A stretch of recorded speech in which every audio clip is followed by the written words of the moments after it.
Next question comes from I am Drew Wooton. He says, you post regularly with clean, professional content full of clean, professional playing to match. How do you maintain that kind of quality, and how do you stay creative? Sure. So at the core of this question here, posting regularly with clean, professional content and maintaining it, right? That to me, a lot of that is like tactical studio stuff. It's how you set up and design your actual studio and the workflow that you develop for yourself. So for me, videos that used to take 70 to 90 hours, like a high production YouTube drum lesson, that would be a good example of a video that takes that amount of time. It over the years, they take less and less time, where now I could do that same kind of video in maybe 25 or 30 hours. And a lot of it is just refining the process. So it's doing the same thing over and over. And I know that answer kind of sucks because, there is no shortcut. It's one of those things that's taken me 10 years of doing the same thing over and over and over. And you find out what works and what doesn't. And let me give you some really specific examples of this. When you're editing in Final Cut, as you learn the hotkeys to open up certain tools and make certain edits, and as you develop the muscle memory, just like playing drums, you develop the keyboard muscle memory of which buttons to hold and press at the same time and what that's going to do and what menu it opens and where you click. That sort of stuff is one of the first things that you'll see speeds up your creative process. I guess it's not really creative at that point, but the process of executing a certain video. So that sort of stuff helps a lot. Also, for me, one of the things that helps me be more efficient in this studio is that my entire setup is what I call like a set it and forget it setup. I don't have to mix my drums very often. I don't have to adjust my microphones very often.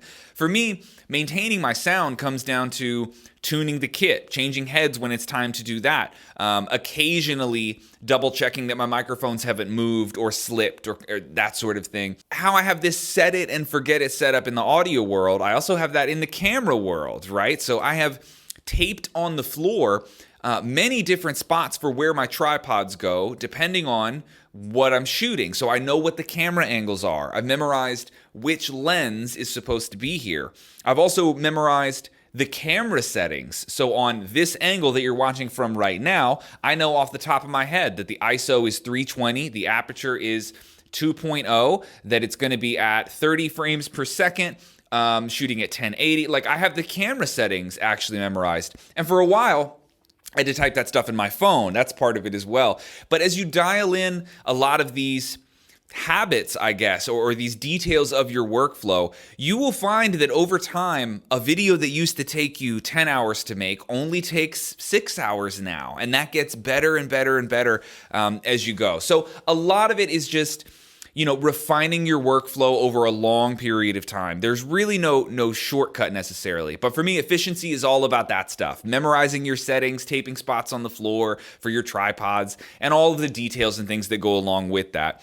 And of course, I can't talk about any of this without plugging my own drum filming lesson pack. So this is it's a course available on orlandodrummer.com. It takes you through all of my it's not so much audio heavy. It's really all about cameras, but there's a whole lesson on lighting, a lesson on framing, a lesson on lenses, on camera types, all sorts of different things that apply to the most time-consuming part of creating content, creating drum content, which for me is always just the actual filming part. Of course, audio is its own category. There's lessons separately on audio. And talking on camera is another thing that takes a long time. There's a lesson on that inside of the drum filming course. But and then to answer the second part of your question, how do you stay creative?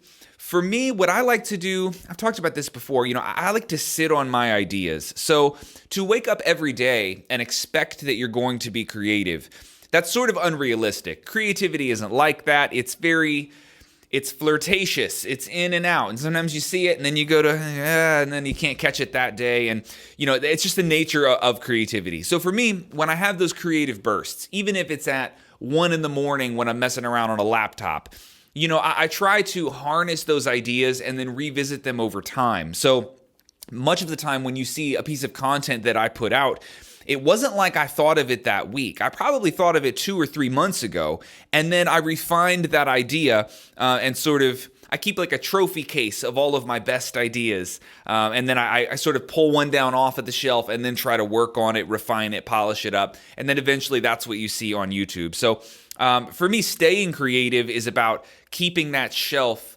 stocked full of good ideas, and those come randomly sometimes. It's just sort of the name of the game. So I don't want you to think that, or I don't want to put forward this illusion that like I can wake up and be creative every day, because I definitely can't.